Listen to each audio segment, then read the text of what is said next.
क्रांतिकारी जय मूल्यवासी बोल 85 बहुत बहुत धन्यवाद साथियों।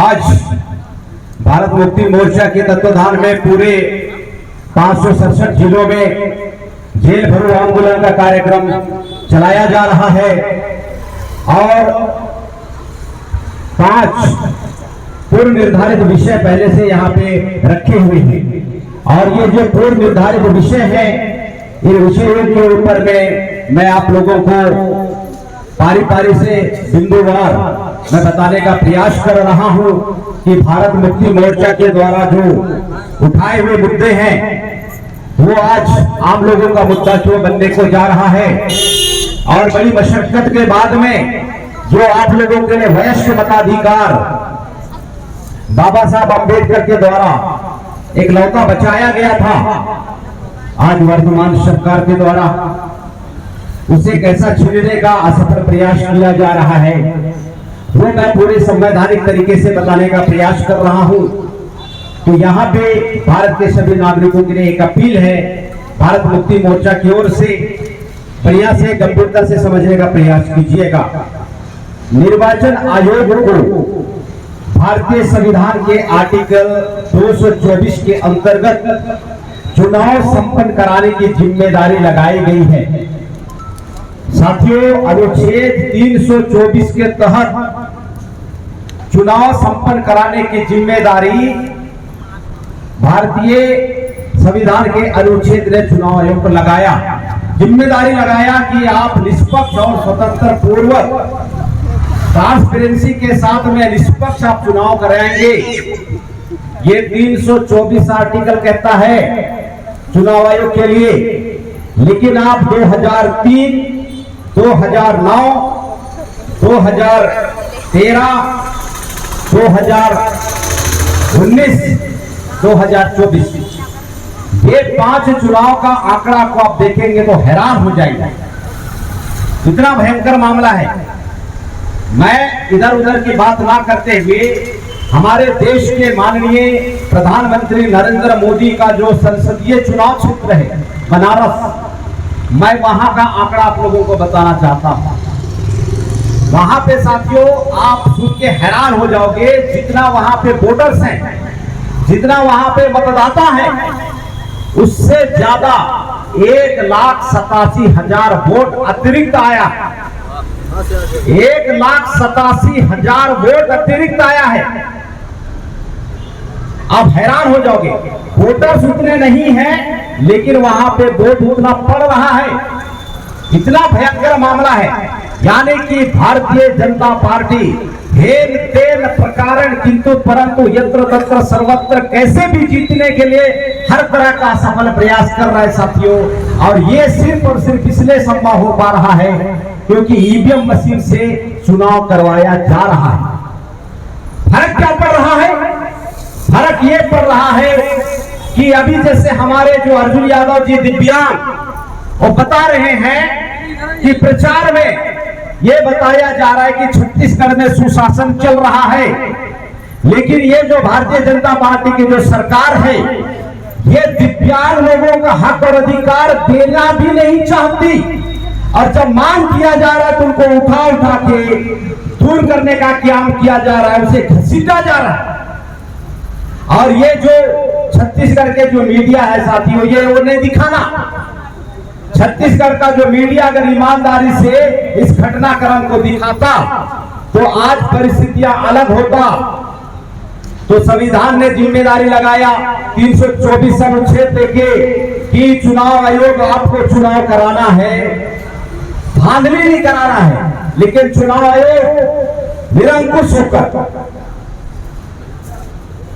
धांधली करने का काम कर रहा है। इतना भयंकर मामला है, इसीलिए साथियों आज पूरे 567 जिलों में जेल भरो आंदोलन का कार्यक्रम लगाया गया है। और यहाँ पे दूसरा मुद्दा और है साथियों, चुनाव कंडक्ट कराने के लिए विधायिका द्वारा पीपल रिप्रेजेंटेटिव एक्ट 1951 बनाया गया, जिसके तहत निर्वाचन आयोग चुनाव की सारी प्रक्रिया पूरा करता है। इस कानून के अनुसार धारा 59 के तहत प्रत्येक चुनाव में मतदाता द्वारा अपना मत बैलेट मत पत्र द्वारा ही दिया जाएगा, ऐसा प्रावधान किया गया है। बड़ी गंभीरता से सुनने की जरूरत है साथियों, और समझने की जरूरत है। चुनाव कंडक्ट कराने के लिए विधायिका द्वारा पीपल रिप्रेजेंटेटिव एक्ट 1951 बनाया गया, जिसके तहत निर्वाचन आयोग चुनाव की सारी प्रक्रिया पूरा करता है। इस कानून के अनुसार धारा 59 के तहत प्रत्येक चुनाव में मतदाता द्वारा अपना मत बैलेट पेपर द्वारा ही दिया जाएगा, ऐसा प्रावधान है। साथियों, मैं आप लोगों को बताना चाहता हूं, 5 चुनाव हुआ, कानून बोल रहा है कि मत पत्र से ही प्रत्येक चुनाव में वोट करना है, करवाना है। ये कानून बोल रहा है, ये प्रावधान बोल रहा है। लेकिन पिछले 5 सालों में हमारे भारत देश के 140 करोड़ वोटर्स को मैनिपुलेट करके, गुमराह करके इलेक्ट्रॉनिक वोटिंग मशीन से वोट करवाने का काम किया जा रहा है।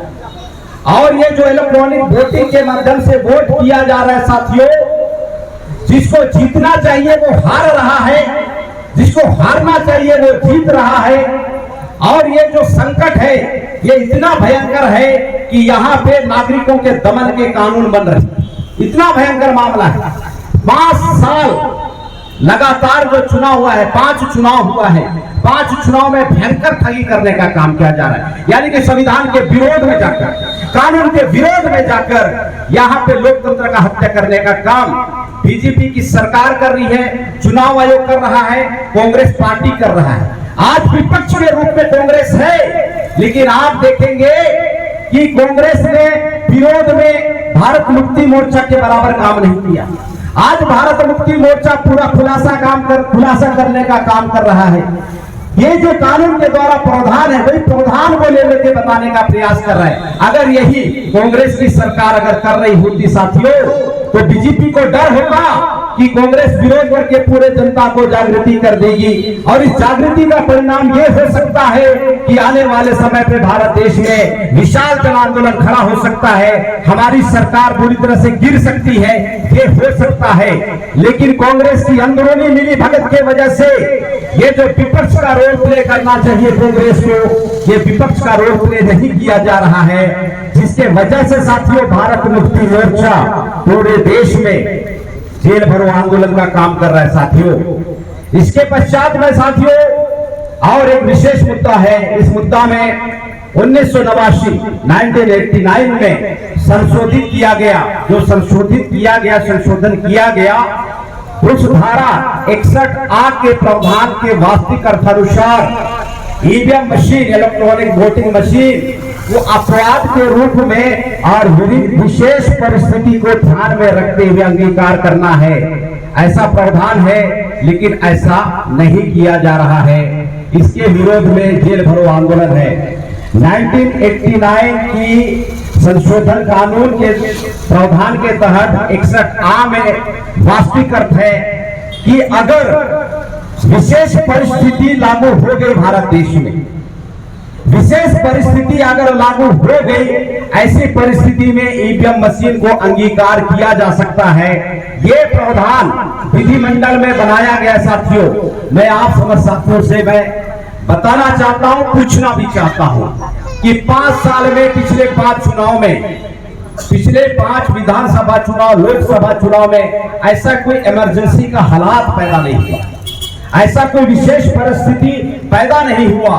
लेकिन चुनाव आयोग की ऐसी क्या मजबूरी है कि प्रावधान के विरोध में जाकर, कानून के विरोध में जाकर, संविधान के विरोध में जाकर लोकतंत्र का हत्या करने का काम चुनाव आयोग द्वारा किया जा रहा है। बीजेपी सरकार की मिली भगत के द्वारा स्पष्ट पूरी तरीके से लिखा हुआ है। ये जो पंपलेट है साथियों, इसमें C नंबर पे ये बात लिखा हुआ और लोकतंत्र को मजबूत बनाने के लिए संसदीय प्रणाली बनाया गया है। ये संसदीय प्रणाली क्या होता है? ये संसदीय प्रणाली होता है साथियों कि अगर एक रूलिंग पार्टी है तो दूसरा ओपोजिशन होगा। आज नरेंद्र मोदी की सरकार, भारतीय जनता पार्टी की जो सरकार दिल्ली में रूलिंग का काम कर रहा है, रूलिंग पार्टी के रूप में सरकार चला रहा है, ओपोजिशन के रूप में कांग्रेस है, लेकिन ऑपोजिशन का काम कांग्रेस नहीं कर रहा है। इसलिए पूरे भारत में कांग्रेस के ऑपोजिशन वाले पॉइंट पे जगह पे भारत मुक्ति मोर्चा कर रहा है। तो मजबूत लोकतंत्र के लिए मजबूत ऑपोजिशन का, विपक्ष का होना बहुत जरूरी है, जो सरकार की गलत नीतियों का खुलकर विरोध करे, खुलेआम विरोध करे, धुआंधार विरोध करे। ये लोकतंत्र की मजबूती के लिए विपक्ष का होना इतना जरूरी है। ये पहला मुद्दा, विपक्ष मजबूत होना चाहिए। सरकार अगर जैसा भी काम करना चाहे, गलत काम करना चाहे, सही काम करना चाहिए, अगर विपक्ष वहां पे अगर पुरजोर तरीके से, मजबूत तरीके से अगर विपक्ष करता है, विपक्षी का रोल अदा करता है, तो साथियों आज भारत देश में 2025 में जितना समस्या आम जनता फेस कर रहा है, आम जनता उसको देख रहा है, विपक्ष के सही होने के वजह से वो कभी नहीं हो सकता। तो आज संसदीय प्रणाली का जो कार्य प्रणाली है उसके ऊपर में सवालिया निशान खड़ा हो गया। और लोकतंत्र की मजबूती के लिए दूसरा जो सबसे महत्वपूर्ण बात है साथियों, दूसरा महत्वपूर्ण क्या है, लोकतांत्रिक शासन व्यवस्था में वह प्रणाली है जो दो स्तंभ पर निर्भर है, एक स्ट्रॉन्ग ऑपोजिशन और दूसरा free fair and transparent election. दूसरा जो मजबूत आधार है वो मजबूत आधार है कि चुनाव पारदर्शी होना चाहिए, निष्पक्ष होना चाहिए, स्वतंत्र होना चाहिए, मुक्त होना चाहिए। ये कंडीशन है चुनाव का, पहला मजबूत विपक्ष और दूसरा निष्पक्ष चुनाव। लेकिन अगर आज चुनाव आयोग के द्वारा अगर 5 चुनाव सत्र में जबरदस्ती ईवीएम अगर थोपा जा रहा है तो सोचिए ये कितना भयंकर मामला है। अरे इतना तानाशाही और इतना डिक्टेटरशिप तो हमने राजशाही में भी नहीं देखा। लगातार 2012 के बाद में भारत मुक्ति राष्ट्रीय स्तर पे ईवीएम मशीन के विरोध में और संवैधानिक लड़ाई सुप्रीम कोर्ट में अपनी जो केस है वहां पे दायर किया साथियों, वहां पे हलफनामा वहां पे दर्ज कराने के बाद में निरंतर संवैधानिक तरीके से चुनाव लड़ने का प्रयास किया जा रहा है। और हमारे प्रशासन के अधिकारियों को, चुनाव कंडक्ट कराने वाले अधिकारियों को प्रशिक्षण दे रहा है कि चुनाव में किसी तरीके से घोटाला नहीं होगा। ये बोल के वो जनता को ऐसा बताने का काम कर रहे हैं। अब हमारे प्रशासन के जो अधिकारी हैं, हमारे प्रशासन के जो कर्मचारी हैं, वो बाबू हो सकते हैं, वो कलेक्टर हो सकते हैं, वो एसडीएम हो सकते हैं, वो तहसीलदार हो सकते हैं, वो टेक्नोलॉजी का एक्सपर्ट नहीं हो सकते। आज वर्तमान समय में एलोन मस्क बोल रहे हैं कि ईवीएम से हैक होना संभव है, इसको एआई के द्वारा हैक किया जा सकता है। आज पूरे भारत देश में, पूरे विश्व में एलोन मस्क के बारे में बताना, यानी कि हम एक ऐसे शख्सियत के बारे में बोल रहे हैं जिन्होंने अमेरिका की नासा जैसे संस्थान को अपनी अग्रणी भूमिका और सहयोग प्रदान किया है। और अभी हाल में साथियों जो सुनीता विलियम्स है, जो अंतरिक्ष में 8 दिन के लिए गई थी, 9 महीने उधर अटक गई थी, एलोन मस्क की रॉकेट ही उसको दोबारा सही सलामत अंतरिक्ष से धरती पे लाया। वो बंदा जो बोल रहा है कि भाई ईवीएम में हैक हो सकता, लेकिन भारत की सरकार, भारत का मीडिया और चुनाव आयोग बोल रहा है कि ये संभव नहीं सकता।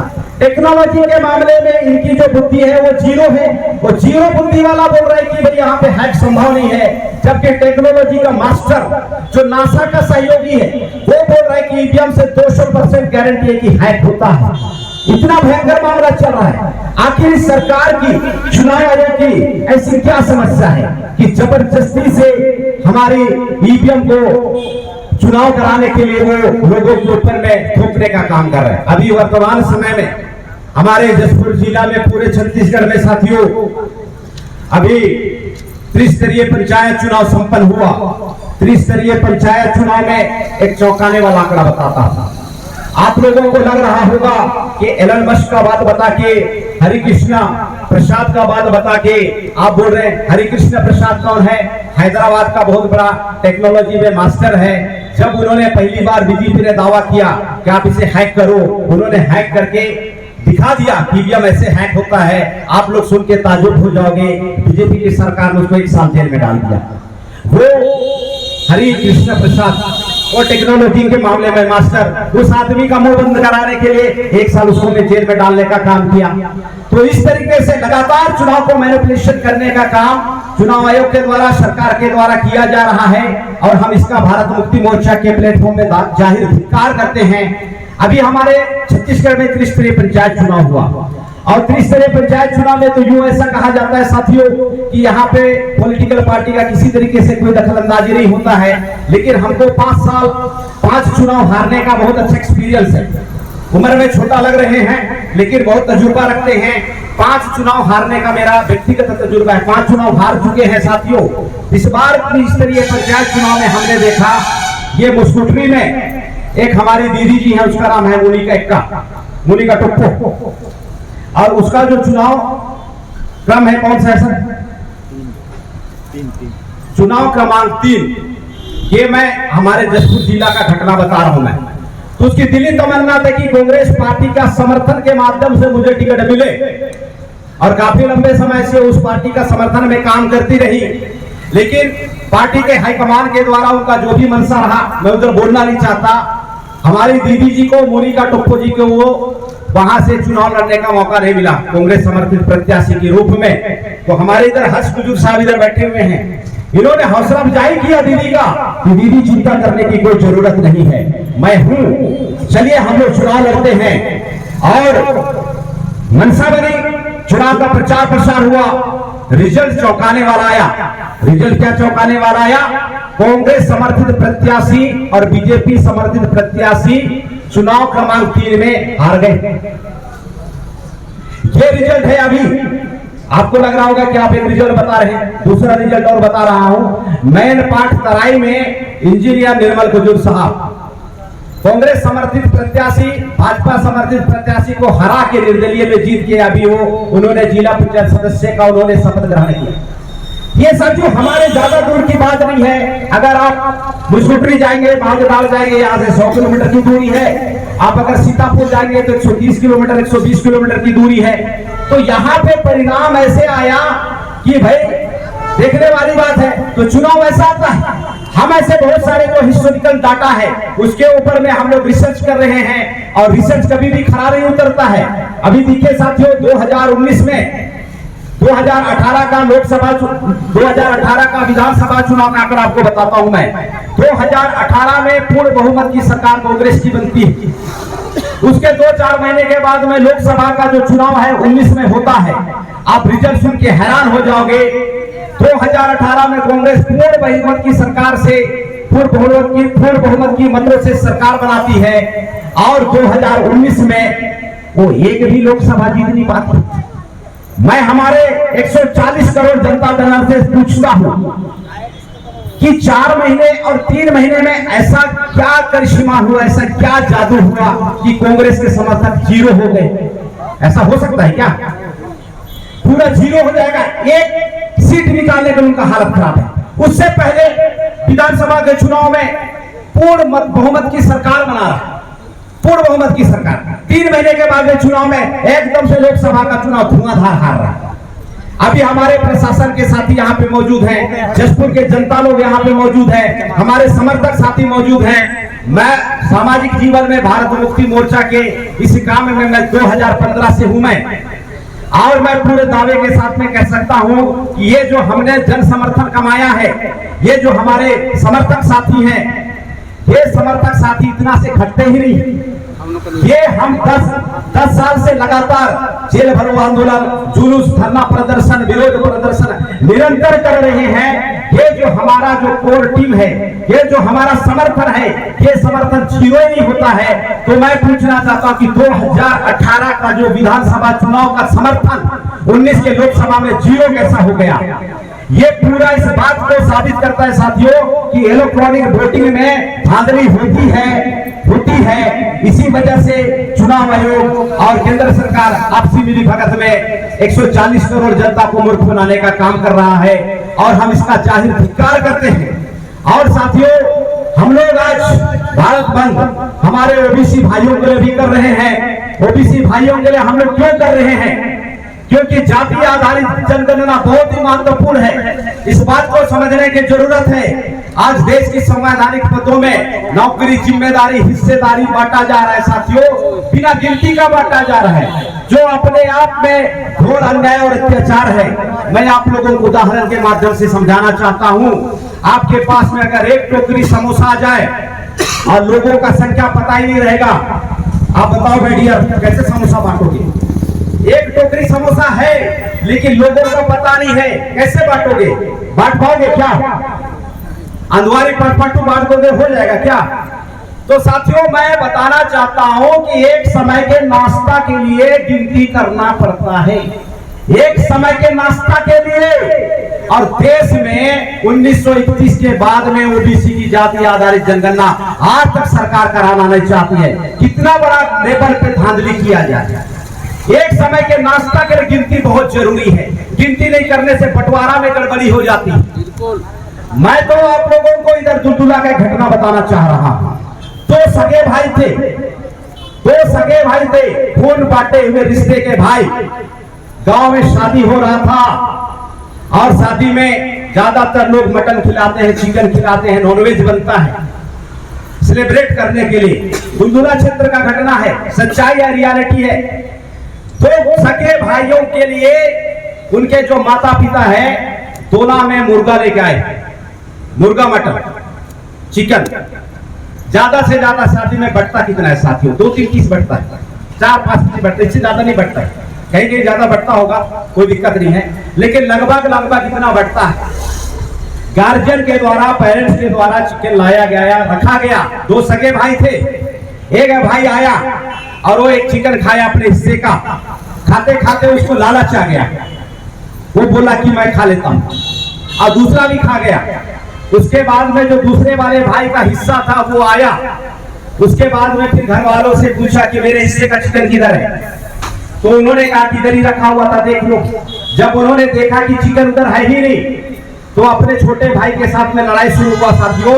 और ये जो लड़ाई बताबती होते हुए धक्का मुक्की में कन्वर्ट हुआ, धक्का मुक्की से मारा मारी, और रिजल्ट बेहद अफसोसजनक रहा। दुलदुला क्षेत्र का घटना बता रहा हूं, हकीकत क्षेत्र है। उस हिस्सेदारी के चक्कर में एक भाई की मृत्यु हो जाती है। हिस्सा इतना महत्वपूर्ण है साथियों। आज 1921 से 2025 तक अगर ओबीसी की जाति आधारित जनगणना अगर सरकार के द्वारा नहीं किया जा रहा है, मैं सरकार से पूछना चाहता हूं, हमारे ओबीसी भाई का जो नौकरी का हिस्सेदारी है, जुडिशरी में जो जजेस बनने की हिस्सेदारी है, उनके टीचर्स बनने की हिस्सेदारी है, पुलिस प्रशासन में जाने की हिस्सेदारी है, तमाम तरह के संवैधानिक हिस्सेदारी है, आप उसका बंटवारा कैसे कर रहे हो? आप उसका बंटवारा कैसे कर रहे हो? अगर एक समय का नाश्ता के लिए गिनती अगर बराबर नहीं होता है, तो गिनती बराबर नहीं होने की वजह से बराबर आप वितरण नहीं कर सकते। तो साथियों, 1921 के बाद में अगर ओबीसी की जाति आधारित जनगणना अगर नहीं किया जा रहा है, तो वितरण कैसे किया जा रहा है? इस मंच के माध्यम से मैं समस्त हमारे ओबीसी समाज के लोगों को मैं कहना चाहता हूँ, अपनी आंखें खोलो, अपना विवेक और अपने बुद्धि का सही सलामत इस्तेमाल करो। हंजी करने से काम नहीं चलने वाला है साथियों। बुद्धि का प्रयोग और उपयोग कैसे करना है, इसमें हमारे महान पुरखा, हमारे आंदोलनकारी पुरखा गौतम बुद्ध साहब बताते हैं, जब अपने समय में आंदोलन कर रहे थे, टेक्नोलॉजी का अभाव था साथियों, लेकिन उसका जिगरा था बहुत खतरनाक और मजबूत वाला। उस समय में उन्होंने 10 लाख बहुत भिक्षु लोगों को छोड़ के, फिजिकल छोड़ के साथियों, उस समय की जो शासन व्यवस्था है उसको हवा में उड़ा दिया था। उन्होंने एक मास्टर प्लान बताया। मास्टर प्लान क्या बताया? कोई भी बात अगर आपको बताया जाता है, कोई भी बात आपको बताया जाता है, तो कोई भी प्रभावशाली आदमी बता रहा है इसलिए नहीं मानना है। कोई भी बात किताब में लिखा हुआ इसलिए भी नहीं मानना है। कौन सी बात को मानना है? सबसे पहले उस बात को सुनना है और मनन करना है, अपने बुद्धि के खसौटी पे खरा उतारना है। अगर वो मानने लायक है, सही है, क्रॉस वेरिफिकेशन, अगर सही है तो बात को मानना है, और सही नहीं है तो धुआंधार विरोध करना है। ये मामला है। आज हमारे पूरे भारत देश के अंदर में कोई भी हमारे लोगों को कुछ भी चिपका देता है, आता है, ऐसा है, वैसा है, तुम्हारा ये, तुम्हारा वो, और हमारा आदमी बिना क्रॉस वेरिफिकेशन करके मान लेता है, और मानने की वजह से जिंदगी झंड हो जा रहा है साथियों। गौतम बुद्धा ने कहा, क्या कहा गौतम बुद्धा ने? गौतम बुद्धा ने बताया कि भैया आपको समझने की जरूरत है। किस बात को समझने की जरूरत है? एक आदमी उस समय गौतम बुद्ध के पास में जाते हैं और एक बात बोलते हैं कि गुरुवर, मुझे आप बिल्कुल शांतिपूर्वक संत की तरह बहुत ही रिलैक्स आप हमें जीने का तरीका बताओ। ऐसा एक सज्जन जाते हैं, गौतम बुद्ध बोलता है कल आ जाना। गौतम बुद्ध के पास वो सज्जन जाते हैं दूसरे दिन, और वो मनन में रहते हैं, ध्यान करते रहते हैं, वो अपना सबकॉन्शियस माइंड को प्रोग्राम करते रहते हैं साथियों। और वो आहट से समझते हैं कि कोई तो आया हुआ है। वो आप देखते हैं कि वो सज्जन आदमी वहां पे हाजिर है, और सज्जन आदमी को देखते हुए बोलता है कि मान्यवर आप आ चुके हैं? हाँ, मैं आ चुका हूं। मैं शांति देखना चाहता हूं, मैं आपकी तरह बिल्कुल रिलैक्स जीवन जीना चाहता हूं, बहुत आराम से तनाव मुक्त जीवन जीना चाहता हूं, आप मुझे उपाय बताओ। तो गौतम बुद्ध ने बोलता है चलिए मैं आज आपको तनाव मुक्त जीवन का रहस्य बताता हूं। बाजू में एक बड़ा सा पत्थर होता है साथियों, उस बड़ा सा पत्थर को इशारा करके बोलता है कि मान्यवर आप इस पत्थर को पकड़ो और अपने कंधे पे आप उस पत्थर को उठा लो और मेरे पीछे चल पड़ो, मेरे पीछे चल पड़ो। ऐसा बोल के गौतम बुद्ध कुछ भी अपने कंधे पे ना लेते हुए वो आराम आराम से पैदल चलते रहते हैं, आराम आराम से। और पीछे वो जो सज्जन है जो शांति का तलाश कर रहा था, वो बड़ा सा पत्थर, इतना बड़ा पत्थर अपने कंधा में लेके वो चल रहा है। जब तक उसके शरीर में ताकत था बढ़िया चला, उसके बाद में जैसे जैसे दूर चलना शुरू हुआ उसके शरीर की ताकत खत्म होना शुरू हुई, उसका हाँफना शुरू हुआ और वो बड़े मुश्किल में फंस गए। बावजूद इसके वो गौतम बुद्ध आगे चलते रहे और 2-3 किलोमीटर चलने के साथ में साथियों बड़ा सा पत्थर को लेके वो जो सज्जन उसकी हालत खराब हो गई और वो अंदर कुढ़ने लगा कि ये कैसा आदमी है, मेरे को बड़ा सा पत्थर ढुला के वो चलाने का काम कर रहा है, ये ऐसा बोलने लगा। तब भी गौतम बुद्ध चले पड़े साथियों, काफी लंबा दूर हो गया, 4-5 किलोमीटर से ज्यादा लंबा सफर हो गया और पत्थर ढोया हुआ आदमी पूरी तरह से फ्रस्ट्रेट हो गया, पूरी तरह से वो विफल पड़ा और चिल्ला के बोला, मैं आपसे शांति का पाठ पढ़ने के लिए आया, मैं आप ही की तरह से बहुत ही आरामदायक जीवन कैसे जिया जाए उसके बारे में मैं आपसे जानकारी लेने आया, पढ़ने लेने आया, और आप हमें इतना बड़ा पत्थर हमें ढुलवा दिया। तो बड़े प्यार से मुस्कुराते हुए गौतम बुद्ध बोले, बहुत बड़ा सीख है, बढ़िया से सुन लो, समझ लो, काम आएगा। क्या बोले कि इस पत्थर को ढोने के वजह से तकलीफ किसको हो रहा? पहला सवाल था, पत्थर ढोने वाला आदमी क्या बोला? तकलीफ मेरे को हो रहा है। अगर तकलीफ तेरे को हो रहा है इसको ढोने के वजह से, तो तेरे को करना क्या है? तो उन्होंने बोला कि मुझे इसको रखना है, जमीन में रख देना है। तो अभी तक ये आप ढोके क्यों चले हो? तो उन्होंने कहा कि मान्यवर आपने कहा इसलिए ढोके चला हूं। अरे अगर मेरे कहने से तुमको तकलीफ हो रहा है तो तुम्हें अकल होनी चाहिए, इसे बात को इधर रखो इसको। तो साथियों आज में केंद्र सरकार ने तुम्हारे ऊपर बीजेपी रूपी बहुत बड़ा पत्थर को डाल दिया। अगर पेटेस हो रहे हो तो समस्या तुम्हारा है, सेंट्रल गवर्नमेंट की नहीं है। अगर कांग्रेस ने तुम्हारे कंधे में अगर इतना बड़ा पत्थर रखा है तो समस्या कांग्रेस का नहीं है, समस्या तुम्हारा है। समझ में आ रही है? अगर ओबीसी की जाति आधारित जनगणना अगर केंद्र सरकार नहीं कर रही है तो केंद्र सरकार का समस्या नहीं है, वो समस्या आपका है, क्योंकि आपको समझ में नहीं आ रहा। अगर जिस दिन जनता जाग जाएगी साथियों, मैं आप लोगों को बताना चाहता हूं, ये जो लोकतंत्र को डिजाइन किया गया है जनता के लिए और जनता के द्वारा चलाए जाने वाला शासन प्रणाली, तो अगर जनता के लिए चलाया जा रहा है तो समस्या क्यों खत्म नहीं हो रहा है? इसका मतलब जनता के द्वारा, जनता के लिए, जनता के द्वारा नहीं चलाया जा रहा है। ये सरकार के लिए, सरकार के लोगों के लिए चलाया जा रहा है, कारपोरेट के लिए, कारपोरेट के द्वारा चलाया जा रहा है। ये इस तरीके से डेफिनेशन बनता है। तो साथियों आप लोगों को जागने की जरूरत है और हम लोग आज के इस भारत बंद के इस कार्यक्रम में हम लोग अपने लोगों को जागृत करने के संदर्भ में साथियों इसके ऊपर में जो मुद्दा है उस मुद्दा को बताने का प्रयास कर रहे हैं। ओबीसी की जाति आधारित जनगणना का मामला यहाँ पे आया तो ऐसा प्रचार किया गया साथियों कि हमारे देश के जो माननीय प्रधानमंत्री साहब हैं वो ओबीसी हैं। ओबीसी से हैं, ऐसा प्रचार प्रसार किया गया। और ऐसा प्रचार प्रसार करने के बाद में अगर आप उनके कामों को देखेंगे साथियों, तो ओबीसी की जाति आधारित जनगणना ना हो, सुप्रीम कोर्ट में माननीय प्रधानमंत्री के द्वारा हलफनामा दायर किया गया। अंदर की बात बता रहा हूं, खुद बोल रहे कि हम ओबीसी से हैं, और जब काम करने की पारी आई साथियों, तो वो सुप्रीम कोर्ट जाकर ओबीसी की जाति आधारित जनगणना ना करने का हलफनामा दर्ज किया। यादव साहब, अर्जुन यादव जी, समझिए बात है ना। प्रधानमंत्री खुद जाके हलफनामा दायर किए सुप्रीम कोर्ट में। वो बोल रहे कि मैं ओबीसी हूं, मैं चाय बेचता हूं, और प्रधानमंत्री काम क्या कर रहे हैं व्यवहार में, ओबीसी के विरोध में जाके सुप्रीम कोर्ट में हलफनामा दर्ज कर रहे हैं कि ओबीसी की जनगणना नहीं होनी चाहिए। यानी कि सीधा सीधा मतलब क्या है कि माननीय नरेंद्र मोदी, हमारे रिस्पेक्टेबल प्रधानमंत्री, हमारे भारत देश के, वो ओबीसी को नौकरी ना मिले उसका बंदोबस्त कर रहे हैं, और हमारे ओबीसी समाज के लोग उसके पीछे लगे हुए हैं। तो ये जो जानकारी अगर आपको पता नहीं चलेगा साथियों, तो कौन सच्चा है कौन झूठा है पता ना चले। इसलिए साथियों मैं आप लोगों को बताना चाहता हूं कि ये जो ज्ञान है लोकतंत्र में हथियार है। जैसे पुलिस प्रशासन के पास में AK-47 होता है साथियों, आपको लगता होगा वही हथियार है। लोकतंत्र में साथियों जानकारी भी हथियार होता है। जानकारी की वजह से सरकार बन सकती है, जानकारी की वजह से सरकार गिर भी सकती है। इतना खतरनाक हथियार है। आप AK-47 के दम पे सरकार नहीं गिरा सकते, क्रिमिनल एक्ट लगा के आपको फांसी में चढ़ा दिया जाएगा। बात समझ में आ रही है? लेकिन अगर जानकारी का प्रचार प्रसार करते हुए कौन सरकार आपके विरोध में काम कर रहा है, कौन सरकार आपके पक्ष में काम कर रहा है, इसको सिर्फ बता के, और बताने के लिए आर्टिकल 19 है, शांतिपूर्ण तरीके से प्रचार प्रसार करेंगे तो जानकारी और ज्ञान इतना बड़ा हथियार है साथियों, सरकार गिरा सकती है, सरकार बना सकती है।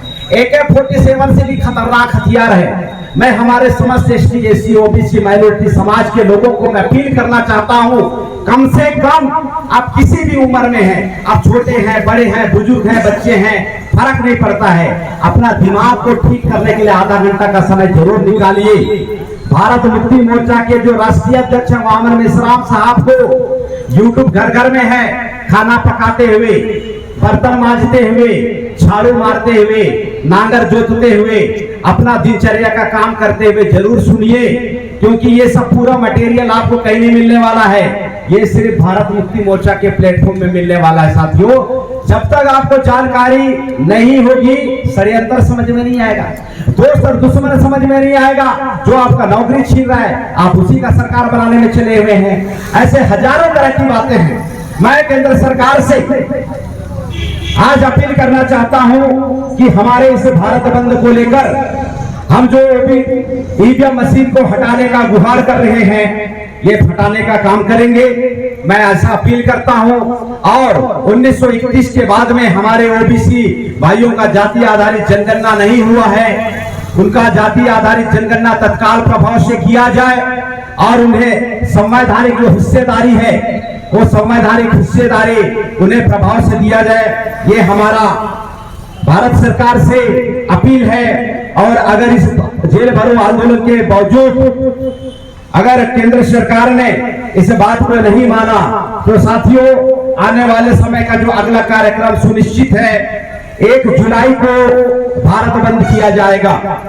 इन्हीं मुद्दों को लेकर साथियों मैं पुरजोर तरीके से लोकतांत्रिक दायरे में, संवैधानिक दायरे में मैं सरकार से अपील करना चाहता हूं कि जनता के हित में निर्णय लिया जाए। और जो इलेक्ट्रॉनिक वोटिंग मशीन है, जो पूरा दुनिया जानती है इससे धांधली होता है, ट्रांसपेरेंसी चुनाव नहीं होता है, इसको तत्काल प्रभाव से बंद किया जाए। और बंद करने के बाद में बैलेट पेपर लाया जाए, और बैलेट पेपर से चुनाव करके लोकतंत्र का सम्मान किया जाए। भारत मुक्ति मोर्चा के मंच के माध्यम से मैं जशपुर जिला प्रशासन से और भारत सरकार से मैं ये मांग करता हूं। और दूसरा है, हमारे ओबीसी की जो जाति आधारित जनगणना तत्काल प्रभाव से कराया जाए, और सभी वर्गों को, ST SC OBC समाज के सभी वर्गों को जो संवैधानिक जो जिम्मेदारियां हैं, संवैधानिक अधिकार है, वो तमाम चीजें संख्या के आधार पर मुहैया कराया जाए। किसी भी के हिस्से की डकैती ना किया जाए, किसी को भी मैनिपुलेशन करने का काम ना किया जाए। यहाँ पे हर कोई सम्मान का हकदार है, अधिकारों का हकदार है और शासन में और समाज में भाईचारा, बंधुता, स्वतंत्रता और एकता का निर्माण हो, ऐसी सरकार व्यवस्था चलानी चाहिए। ऐसा मैं मांग करते हुए साथियों, अगर सरकार हमारी मांगों को नहीं मानती है तो आने वाले समय पे तारीख को याद रखिएगा, 1 जुलाई।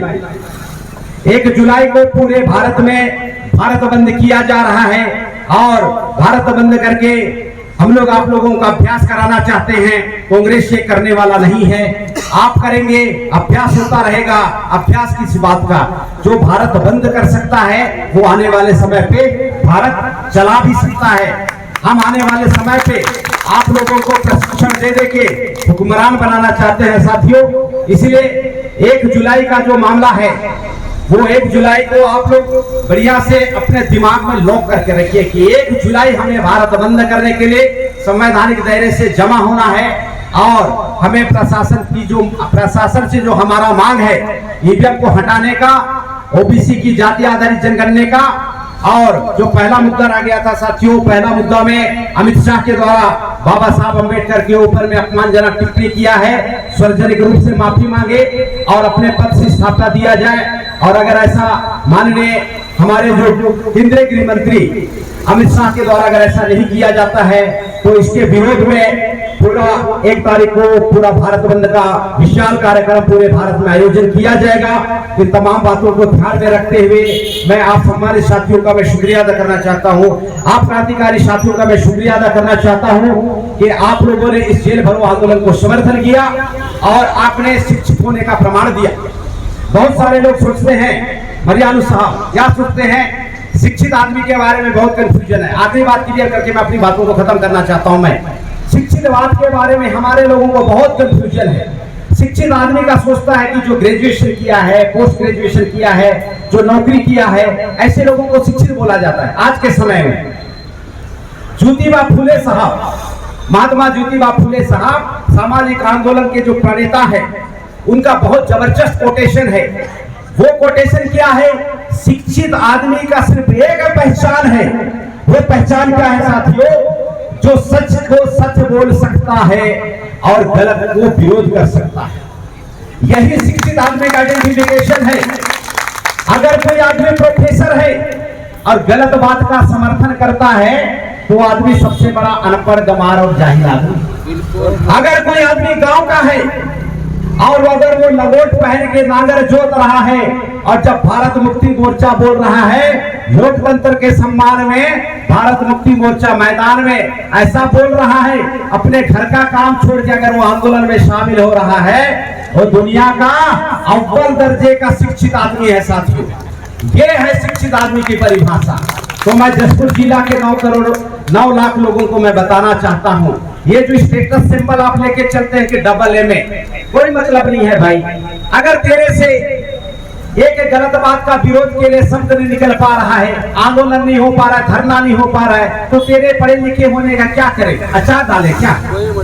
कोई मतलब नहीं। उससे तो हमारे वे जंबाज लोग हैं जो सच को सच बोलने की हिम्मत करता है और गलत का विरोध में प्रशासन के सामने अपनी बात को रखता है, सरकार के सामने बात को रखता है। ऐसे लोग शिक्षित की स्टेटस में आते हैं। शिक्षित सिंबल ये है। तो साथियों, आप लोग शिक्षित हैं, आप समस्त शिक्षित लोगों के लिए मैं दिल के गहराइयों से मैं शुक्रिया अदा करता हूं। और एक बार मैं गुजारिश करता हूं, अपने सम्मान में एक बार जोरदार तालियां हो जाए। और हमारे तमाम शिक्षित आदमियों से मैं कहना चाहता हूं, हमारे शिक्षित साथियों से कहना चाहता हूं कि आपको शिक्षा को पकड़ के चलना है। बहुत अच्छे पढ़े लिखे आप जरूर हो सकते हैं, लेकिन अगर आप गलत बात को विरोध नहीं करते हैं और सही का समर्थन नहीं करते हैं तो आप हमारे नजर में, दुनिया के नजर में, लोकतंत्र के नजर में अनपढ़ और जाहिर हैं। और अपना जाहिलपना को त्यागते हुए आप समर्थन में आवाज उठाएं और आने वाले समय पे लोकतंत्र को स्थापित करने में आप अपना ताकत लगाएंगे, ऊर्जा लगाएंगे, ऐसा मैं अपील करता हूं। और इस मौके पे साथियों अपनी बातों को समाप्त करता हूं। आप सभी साथियों का बहुत बहुत धन्यवाद। जय मूल्यवासी, जय 85, जय 85, जय निवासी। एकता जिंदाबाद, जिंदाबाद जिंदाबाद मूल निवासी एकता जिंदाबाद, जिंदाबाद जिंदाबाद। मूल निवासियों का नारा है भारत देश हमारा है, बामन मिश्राम साहब संघर्ष करो, हम हमारे साथ हैं। बामन मिश्राम साहब जिंदाबाद जिंदाबाद, जिंदाबाद जिंदाबाद मूल निवासी एकता जिंदाबाद। जिंदाबाद जिंदाबाद। बहुत बहुत धन्यवाद साथियों। इसके पश्चात में हमारे पुलिस प्रशासन के अधिकारियों के द्वारा उनके नियंत्रण में, उनके निगरानी में एक छोटा सा रैली है और उस रैली में किसी तरह से आप लोग डिसिप्लिन को नहीं तोड़ेंगे। आप लोग प्रशिक्षित हैं, भारत मुक्ति मोर्चा के कार्यकर्ता हैं, किसी भी साथियों को तकलीफ नहीं होना चाहिए। बिल्कुल कानून और संविधान के दायरे में रहते हुए आप लोगों को नारे बोला जाएगा, वही नारा करना है, शांतिपूर्ण तरीके से जाना है, शांतिपूर्ण तरीके से आना है। और हमारे जो आशीष साहब हैं, थाना प्रभारी है सिटी कोतवाली के, उनके पास में हमें अपनी गिरफ्तारी देना है। और मैं इस मंच के माध्यम से हमारे पुलिस प्रशासन का और हमारे जशपुर जिला प्रशासन का मैं बहुत बहुत शुक्रिया अदा करता हूं। उन्होंने इस कार्यक्रम को, जेल भरो आंदोलन को बहुत ही अच्छे तरीके से पूरा करने में उन्होंने अपनी भूमिका निभाई है। इसके लिए मैं तहे दिल से उनका धन्यवाद करता हूं। आप सभी साथियों का धन्यवाद करता हूं कि आप लोग आए, रौनक आ गया। हमारे साउंड वाले जो भाई साहब हैं, हमारे कलेश्वर जी, उनका भी मैं धन्यवाद करता हूं कि उनके साउंड की वजह से आवाज में चार चांद लग गया। और मैं भारत मुक्ति मोर्चा का धन्यवाद करता हूं साथियों कि भारत मुक्ति मोर्चा ने हमें राष्ट्रव्यापी आंदोलन का मंच प्रदान किया। मैं वामन मिश्राम साहब का धन्यवाद करता हूं कि उन्होंने हमारे जैसे हजारों लोगों के दिमाग में, लाखों लोगों के दिमाग में सामाजिक सोच, संवैधानिक सोच, प्रेम, मोहब्बत, बंधुता, एकता उन्होंने हमारे लोगों में उपजाया। मैं सभी साथियों का धन्यवाद अदा करते हुए आप सभी साथियों को रैली के लिए लाइन बनाने का अपील करता हूं। धन्यवाद।